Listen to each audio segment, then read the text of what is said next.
और वहीं यूरोप से अमेरिकी सेना हटाने पर बड़ा दावा किया जा रहा है। यूरोप से सेना हटाने पर विचार कर रहे हैं ट्रंप। यूरोप में बदल सकते हैं अब सुरक्षा समीकरण, कुछ अमेरिकी सैनिकों को वापस बुला सकते हैं ट्रंप। और ये बड़ा फैसला है ट्रंप का, जिस तरह से अमेरिकी सेना को हटाने को लेकर उन्होंने दावा कर दिया है। ट्रंप कह रहे हैं कि यूरोप से अब अमेरिका की सेना को हटाया जाएगा।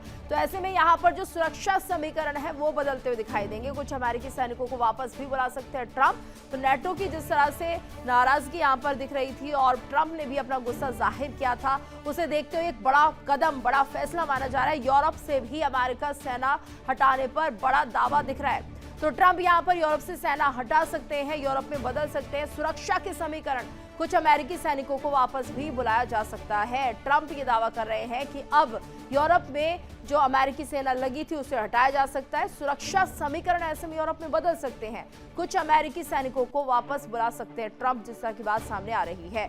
यूरोप से अमेरिकी सेना हटाने पर यह बड़ा दावा है ट्रंप का कि वो अमेरिका की सेना को यूरोप देशों से हटा रहे हैं, यूरोप में बदल सकते हैं। ऐसे में सुरक्षा समीकरण, तो कुछ अमेरिकी सैनिकों को यहाँ पर वापस बुलाया जा सकता है। तो देखिए ट्रंप जिस तरह से यहाँ पर एक तरह से माहौल बनाने की कोशिश कर रहे हैं कि सेना जो थी यूरोप से हटा ली जाएगी, उसके बाद क्या कुछ असर देखने को मिलेगा, और ये अभी बड़ा प्रभाव जो है आने वाले दिनों में समझ में आएगा। इसी पर चर्चा करने के लिए हमारे साथ मेहमानों का खास पैनल भी जुड़ चुका है। हमारे साथ रिटायर्ड मेजर जनरल राजन कोचर जी जुड़े हुए हैं, साथ ही रिटायर्ड ग्रुप कैप्टन आशीष देसाई जी भी हमारे साथ जुड़े हुए हैं, और हमारे एक और मेहमान रितेंद्र माथुर जी में हमारे साथ जुड़े भू राजनीतिक विशेषज्ञ हैं। आप सभी का बहुत बहुत स्वागत है। और चलिए एक बार फिर से हम यहाँ पर रुक कर लेते हैं मेजर जनरल राजन कोचर जी का। राजन सर, आपसे समझना चाहेंगे जिस तरह से ये जो बड़े बड़े मामले सामने आ रहे हैं, सीज फायर को लेकर बातचीत बनती हुई दिखाई नहीं दे रही है, पाकिस्तान बीच में आ चुकी है। अभी हमारे साथ राजन जी नहीं जुड़े हुए हैं, हमारे साथ किरोड़ी जी जुड़े हुए हैं, विदेश मामलों के जानकार। तो जैसे ही वो जुड़ेंगे तब उनका हम रुख करेंगे, लेकिन फिलहाल जिस तरह से ये सवाल उठ रहे हैं कि आखिर किस तरह का जो माहौल है इस वक्त बनता हुआ दिखाई दे रहा है। बातचीत की बात हो रही है, सीज फायर की बात हो रही है, सीज फायर टूटने की बात हो रही है। आशीष सर, आपसे मैं ये फर्स्ट रिएक्शन ले लेती हूँ, आखिर क्या कुछ माहौल इस वक्त है, क्या अपडेट अभी हमें मिल रहे हैं, किस दिशा में ये जो सीज फायर है, ये बातचीत है, मध्यस्थता जा रही है? जब तक कि ये टीमें जीतू पाकिस्तान नहीं पहुंच जाती हैं, अभी तक ये इन्फॉर्मेशन नहीं आई है कि ईरान की और अमेरिकन कंप्लीट टीम जो नेगोशिएटिंग टेबल पे बैठने वाली थी, एक कल लिस्ट जारी की गई थी अगर आपको पता होगा पाकिस्तान के द्वारा, जब तक वो नहीं पहुंच जाती तब तक इस मामले में अभी भी मुझे ऐसा लगता है कि 100% अश्योरेंस नहीं है कि ये वार्ता अभी शुरू होगी, क्योंकि IRGC ने पिछले 24 घंटों में 2 या 3 बार इस तरह के बयान दिए हैं कि अगर लेबनान पे इजरायली हमले नहीं रुकेंगे तो हम इस सीज फायर को नहीं मानेंगे, इसका वायलेशन मानेंगे। और IRGC ही कंट्रोल कर रही है ईरान को, उनकी मिलिट्री विंग ही इस समय ईरान को कंट्रोल कर रही है। हालांकि इनकी जो नेगोशिएटिंग टीम है उसमें अब्बास साहब शायद हेड कर रहे हैं। तो ये अभी भी we are at a cross road, ये वार्ता होगी कि नहीं होगी आज जो पाकिस्तान में होगी, जब तक ये टीमें ना पहुंच जाएं। लेकिन एट द सेम टाइम एक पॉजिटिव सिग्नल ये है कि पिछले 24-36 घंटों में 3 छोटे मोटे अटैक्स हुए हैं वेस्टर्न एशिया में। एक कुवैत पे, एक UAE पे और एक शायद सऊदीया पे हुआ है। ये सारी मीडिया हाउसेस गल्फ की कह रही है कि ये अटैक ईरान ने किए हैं, लेकिन IRGC ने इसका खंडन किया। उन्होंने बोला है कि जब से ये सीज फायर शुरू हुई है परसों से, तब से हमने कोई अटैक नहीं किया। उन्होंने सिर्फ मौखिक रूप से ऑब्जेक्शन रेज की है कि इजराइल लेबनान पे हमला क्यों कर रहा है, ये तो सीज फायर के टर्म्स एंड कंडीशंस का उल्लंघन है। पाकिस्तान के प्राइम मिनिस्टर ने भी ये बोला कि लेबनान इजराइल कॉन्फ्लिक्ट जो वॉर चल रहा है इस समय, वो भी इस सीज फायर जो पाकिस्तान में होने वाला है, सीज फायर का जो टर्म्स एंड कंडीशन था, उसके तुरंत बाद हमने देखा कि US के वाइस प्रेसिडेंट ने इसको डिनाई किया। उन्होंने ब्लैक एंड व्हाइट में बोला कि लेबनान इजराइल कॉन्फ्लिक्ट और जो वॉर चल रही है वो आज होने वाली शांति वार्ता के तरफ जाने के पहले जो प्री कंडीशंस थे सीज फायर के, उसका हिस्सा नहीं था। तो इसमें थोड़ी क्लैरिटी पाकिस्तान को देनी पड़ेगी, बिकॉज बाकी सारी पार्टीज, IDF ने बहुत ही क्लियरली बोला है, बेंजामिन नेतन्याहू ने बहुत क्लियर, और JD वांस ने भी क्लियरली बोला जी। बिल्कुल। और मेजर जनरल राजन जी जुड़ गए हमारे साथ। राजन जी, आपका बहुत बहुत स्वागत है। सर, आपसे समझना चाहेंगे फिलहाल जिस दिशा में ये बातचीत जा रही है, कहाँ आपको लग रहा है लेबनान को लेकर जो ये रुख मोड़ा जा रहा है कि यहाँ पर लेबनान पर हमले ना करे इजराइल, तो क्या ये एक तरह से प्रेशर पॉलिटिक्स यहाँ पर की जा रही है, एक दबाव की रणनीति के तहत यहाँ पर ईरान काम कर रहा है? क्योंकि ईरान को सिर्फ खुद से मतलब होना चाहिए था कि उनके और अमेरिका के बीच में सीज फायर होता है कि नहीं, लेकिन यहाँ पर जिस तरह से लेबनान को लेकर उनके हितैषी बनते हुए दिखाई दे रहे हैं, आखिर क्या कुछ मायने इसके निकाले जाए? नमस्कार गीतू जी, आपको ये समझना पड़ेगा एक चीज तो कि हजबुल्ला जो है वो ईरान का ही हिस्सा है, वो एक एक्सिस ऑफ रेजिस्टेंस है, उसका प्रॉक्सी है। तो ये समझना कि लेबनान में जो हो रहा है वो ईरान को अफेक्ट नहीं करता है, ये सही नहीं होगा। बिकॉज 1979 के बाद इस आयतोल्ला के आने के बाद एक फोर्स रेज करी गई थी जिसका नाम था कर्ड्स फोर्स। वो कर्ड्स फोर्स इसलिए रेस की गई थी, ये जितने भी प्रॉक्सीज आपको दिखाई दे रहे हैं, हजबुल्ला, हमास, हाउथीज, इनको ट्रेन करने के लिए। और ये कर्ड्स फोर्स ने इनको गुरिल्ला वॉरफेयर में, सबोटाज में, सुसाइड बॉम्बिंग में, इस तरीके के स्किल्स में ट्रेन किया है over a period of time. और दूसरा जो आपका एक लॉजिस्टिक रूट था जो इराक से होता हुआ, सीरिया से होता हुआ लेबनान में पहुंचता था, वहां से जितनी भी आज हजबुल्ला के पास मिसाइल्स हैं वो आप ईरान सप्लाई करता है। और एक मंथली बजट है ईरान का तकरीबन 2 से 3 मिलियन डॉलर जो वो हजबुल्ला को देता है उसकी ट्रेनिंग के लिए, उनके कार्डर्स के लिए, रिक्रूटमेंट के लिए। तो ये एक वेल ऑर्गेनाइज्ड सिस्टम है ईरान का। और जो ताकत है ईरान की, देखिए, एक तो हमने मिसाइल्स और ड्रोन की ताकत देखी, दूसरी जो उसकी ताकत है वो है एक्सिस ऑफ रेसिस्टेंस। और एक लूजली एक एक ऑक्टोपस का भी नाम लिया जाता है, Iran is the head of the octopus. और बाकी जितने भी ये ग्रुप्स हैं, 8 के करीब हैं, जो 8 हाथ होते हैं ऑक्टोपस के, तो ये सारे इसको ईरान के प्रॉक्सीज हैं। तो इसीलिए मैं ये ईरान को बहुत तकलीफ हो रही है कि इसको लेबनान में ये हजबुल्ला के टारगेट्स के ऊपर अटैक हो रहा है, और ईरान इसको चाहता है कि जल्दी से जल्दी इसको रोका जाए। लेकिन इजराइल यहाँ पर मानने को तैयार नहीं है। तो ईरान के लिए बड़ी चुनौती है इस वक्त कि लेबनान में जो हो रहा है उसे रोका जाए। किरोड़ी सिंह जी भी हमारे साथ जुड़े हुए हैं, विदेश मामलों के जानकार हैं। किरोड़ी साहब, आपसे हम समझना चाहेंगे, फिलहाल अगर हम वर्ल्ड ऑर्डर को अब देखें तो किस तरफ ये जाता हुआ दिखाई दे रहा है। दूसरा ये कि साउथ कोरिया ने अब एक तरह से बातचीत करने की जो राह है वो पकड़ी है। साउथ कोरिया चाहता है कि वो ईरान से बात करे हॉर्मुज़ स्ट्रेट को लेकर। बात कितनी बन सकती है, क्या समझा पाने में साउथ कोरिया जो है सफल हो पाएगा, क्या लगता है आपको? देखिए गीतू, साउथ कोरिया ज़्यादा इफेक्टिव नहीं होगा, लेकिन अभी जो बातचीत का माहौल बना है उसमें पाकिस्तान से भी ज़्यादा चाइना का रोल रहा है। चाइना ने ईरान को कन्विंस किया और पाकिस्तान ने पहले 4 विदेश मंत्रियों की बैठक इस्लामाबाद में की, टर्की, इजिप्ट और सऊदी। और उनके बाद में वो जो प्रपोजल तैयार किया वो चाइना के पास गए, पाकिस्तान के उप प्रधानमंत्री और विदेश मंत्री हैं, और उन्होंने एक 5 पॉइंट का जॉइंट कम्युनिके भी जारी किया। और उसमें सामान्य बातें थी, कोई खास बात नहीं थी, लेकिन वो ये थी कि जो संयुक्त राष्ट्र संघ का के अलग अलग प्रावधान है जिसमें हर देश की संप्रभुता, अखंडता, इस तरह की सामान्य बातें थी, इंटरनेशनल लॉ। लेकिन वो ईरान को एक लिवरेज दे रहा था कि ईरान की संप्रभुता को रिकॉग्नाइज कर ले, उनके इंडिपेंडेंस को, अखंडता को। इसका मतलब ईरान के फेवर में जा रहा था। तो ईरान को चाइना ने कन्विंस किया। अब ऐसी स्थिति में आपका जो सवाल है, देखिए राजन सर तो सैन्य विज्ञान के बारे में ज्यादा जानते हैं और मैं उनसे बहुत से पॉइंट से सहमत हूँ।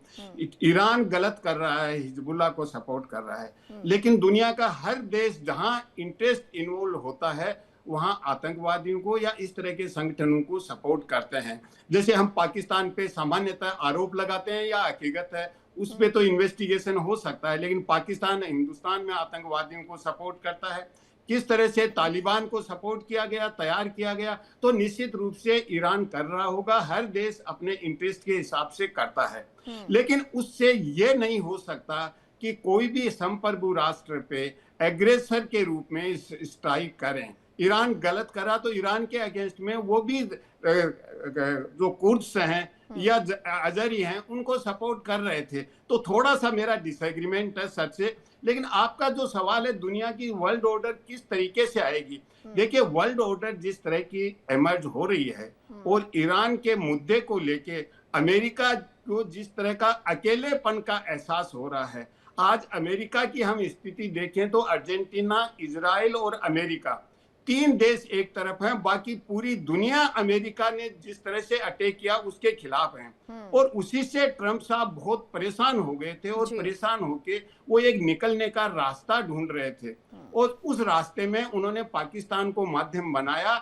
और बातचीत के लिए पेशकश की। इजराइल ये नहीं चाहता था कि बातचीत हो, तो वो बातचीत आज तो नहीं होगी, कल से शुरू होगी। लेकिन ईरान ने अपने 10 पॉइंट दे दिए, उधर से 15 पॉइंट आ गए। दोनों वो एक्सट्रीम हैं, दोनों मैक्सिमम वाले हैं, अधिकतम वाली स्थिति है। लेकिन जब बातचीत होगी तो अमेरिका को अपने जो 15 पॉइंट की स्थिति है उसमें कुछ समझौता करना पड़ेगा। ईरान के जो 10 पॉइंट है ईरान को भी करना पड़ेगा, तब बातचीत आगे बढ़ेगी। बिल्कुल। लेकिन और समझौता करने के मूड में कोई दिख नहीं रहा है sir. Just a minute Jitu, चिंता की बात यह है कि क्या ईरान और अमेरिका की टीम आमने सामने एक टेबल पे अक्रॉस द टेबल बात करेंगी या मैसेंजर्स के थ्रू होगा? मैसेंजर्स के थ्रू होगा तो वो कुछ नहीं हो सकता, जो ओमान कर चुका है ऑलरेडी। तो पाकिस्तान इधर उधर मैसेज, अलग अलग कमरों में बैठे मैसेज दे रहा, उससे कुछ नहीं होगा। अक्रॉस द टेबल बैठेंगे या नहीं बैठेंगे। दूसरा यह है कि जब तक इजराइल को इसमें बातचीत में सम्मिलित नहीं करेंगे, इस एरिया में शांति नहीं हो सकती। इजराइल कभी नहीं चाहता है कि अमेरिका अब निकल जाए ग्रेसफुल्ली ईरान से। बिल्कुल। और रितेंद्र सर भी हमारे साथ जुड़े हुए हैं। सर, आपसे भी हम समझना चाहेंगे, यही सवाल रहेगा कि आखिर किस तरह से अब आने वाले दिनों में हम स्थिति देखेंगे। सीज फायर अगर ब्रेक होता है या फिर रहता है तो बाकी देशों पर इसका क्या प्रभाव होगा? अमेरिका अब निकलना चाहता है, इजराइल बने रहना चाहता है युद्ध में। अगर युद्ध चलता रहा तो क्या प्रभाव होगा? बाकी देश जो है उसकी चपेट में आ रहे हैं। हॉर्मुज़ स्ट्रेट को लेकर भी जिस तरह से टोल टैक्स लगाया गया है वो एक बड़ा असर डालेगा इकोनॉमी पर। क्या लग रहा है आपको, अभी स्थिति क्या है इस वक्त पूरे विश्व की, अगर हम समझे तो? विश्व में स्थिति इसमें जो है वो लड़ाई की ही है और इसके अंदर जो ईरान का रुख शुरू से रहा है कि वो लड़ेंगे, वो लोग तो लड़ रहे हैं वो लोग।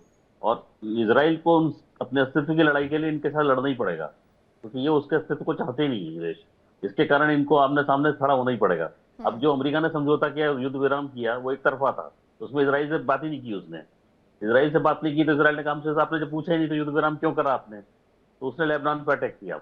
और उसी बीच में एक चीज और हुई कि इनके बीच में जो उनके उपराष्ट्रपति हैं अमेरिका के, जेडी वांस, और अमेरिका इजराइल के नेतन्याहू, दोनों के बीच झगड़ा हुआ, बातचीत हुई, काफी हॉट टॉक्स हुए उनके बीच में। तो ये बात आके निकल के सामने ये आती है कि दोनों लोग मिलते हैं जब सामने तो आपस में सबको समझौता करना चाहिए। इसमें जो भारत की भूमिका सबसे महत्वपूर्ण है, क्योंकि भारत ने एक स्टेट ऑर्डर किया है कि जो हॉर्मुज़ का जोन है, जहाँ तो जलमार्ग है, ये सारे जहाज दुनिया के सब जाते हैं यहाँ से वहां तक, तो वहाँ कोई टैक्स ना लगाया जाए। अभी तो ऐसे कि आपके घर के बगल से कोई हाईवे निकल रहा है तो आप डंडा लेके बैठ गए कि सब टैक्स मुझे दो, ये उस तरीके का काम है और ये किसी देश को देना भी नहीं चाहिए। तो दुनिया का सारा ट्रेड उस पर चल रहा है, करोड़ों अरबों रुपए का काम है, उसने बहुत बड़ा टैक्स भी लगाया है। तो ये अगर वो ऐसा चाहता तो दुनिया में झगड़े रहेंगे हमेशा। ये ईरान का, और ईरान वैसे जो भी उसकी स्ट्रेटेजिक पोजीशन ऐसी कुछ खास नहीं है, खाली हार्मोन्स के कारण ही वो अपने ताकत दिखाने की कोशिश कर रहा है, तो उसको में लड़ा जाएगा। और यूरोप के देश इसमें भारत का समर्थन कर रहे हैं, चीन भी भारत का साथ दे रहा है। ऐसी स्थिति में जब अब पाकिस्तान को इन्होंने बीच में क्यों लिया है मुझे समझ में नहीं आता। खाली ये कि दोस्ती निभा रहे होंगे कि भाई चलिए अब आप हमारे दोस्त हैं तो आप भी कुछ मजे लीजिए। पाकिस्तान की कोई वैल्यू नहीं है। पाकिस्तान को लेकर उन्हें लगता हो कि अमेरिका से ही फंड मिलते रहते हैं, अमेरिका से मदद मिलती है, तो एक तरफा थोड़ा सा ये मध्यस्थता जो हो जाए।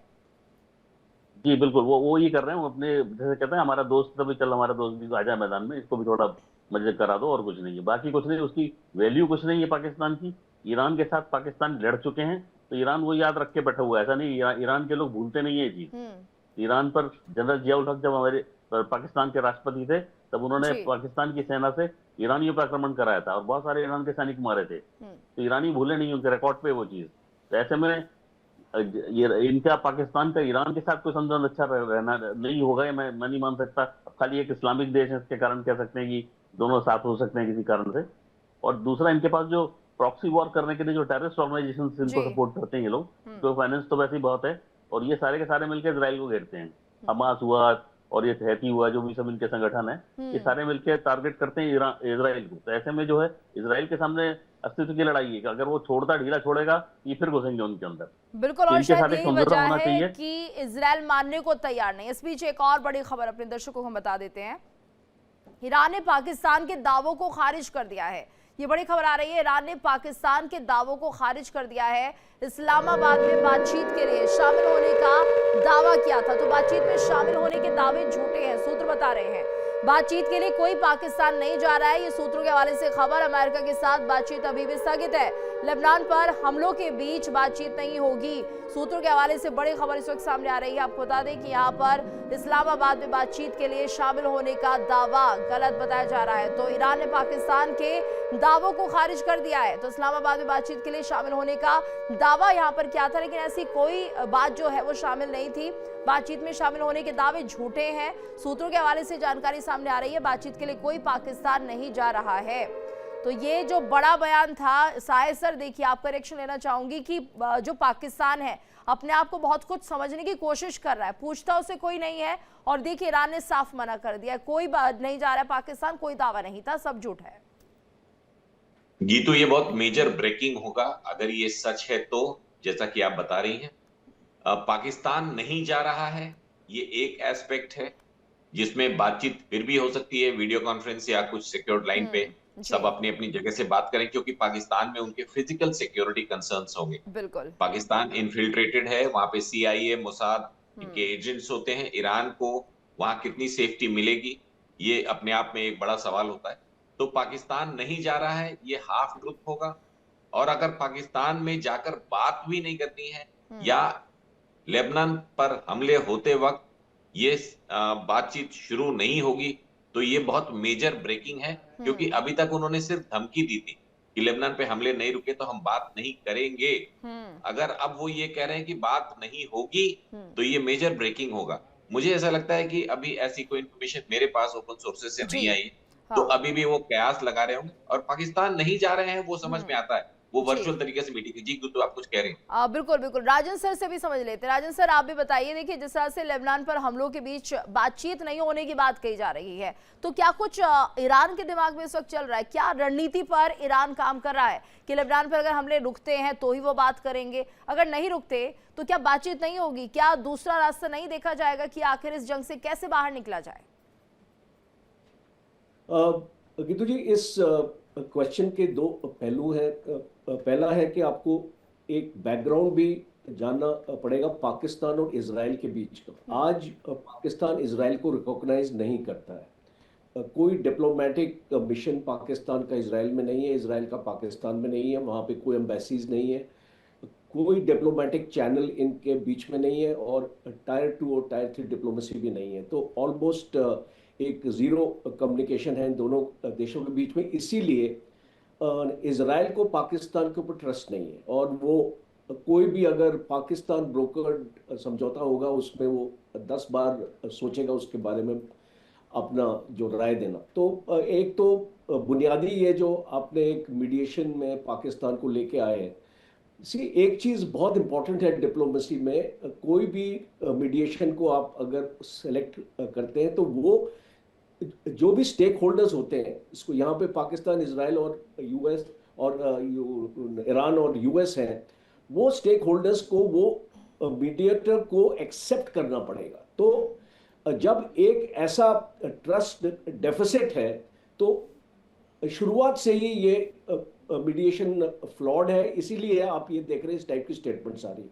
और दूसरा आपका ईरान का जो सवाल है, देखिए ईरान ने बहुत कैटेगोरिकली बोल दिया है कि इसमें लेबनान शामिल होना चाहिए, और जब तक आप इसमें लेबनान शामिल नहीं करेंगे मुझे नहीं लगता ईरान बातचीत के लिए आएगा। और ख़ास तौर पे अगर आप ये देखें कि इसको ईरान को जल्दी नहीं है सीज फायर करने की, रिक्वायरमेंट अमेरिका की है, और इसीलिए इसको ईरान हावी है, और इसीलिए जो भी ये मीडिएशन हो रहा है ये अमेरिका के 15 पॉइंट्स पे नहीं हो रहा है, ईरान के 10 पॉइंट्स पे हो रहा है। और वो बार बार एम्फसाइज हुआ है, और डोनाल्ड ट्रंप ने एक स्टेटमेंट भी दिया था, इन प्रिंसिपल ये हम एक्सेप्ट करते हैं और हम इसके जो है डिस्कशन को आगे लेके जाएंगे। बट बहुत ज़रूरी होगा, मैं इसको शुरुआत से यही बोल रहा हूँ कि जब तक इजराइल को आप ऑन बोर्ड नहीं लेंगे इस डिस्कशन में, ये सीज फायर लागू नहीं। और मेरा लास्ट पॉइंट ये है, और अगर एक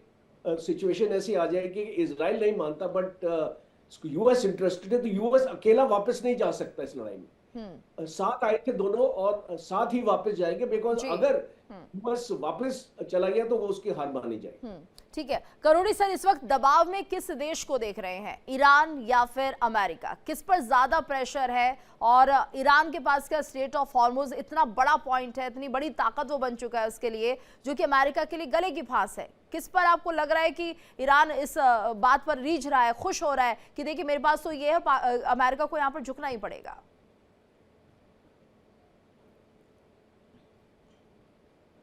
सर अनम्यूट कर लीजिए प्लीज।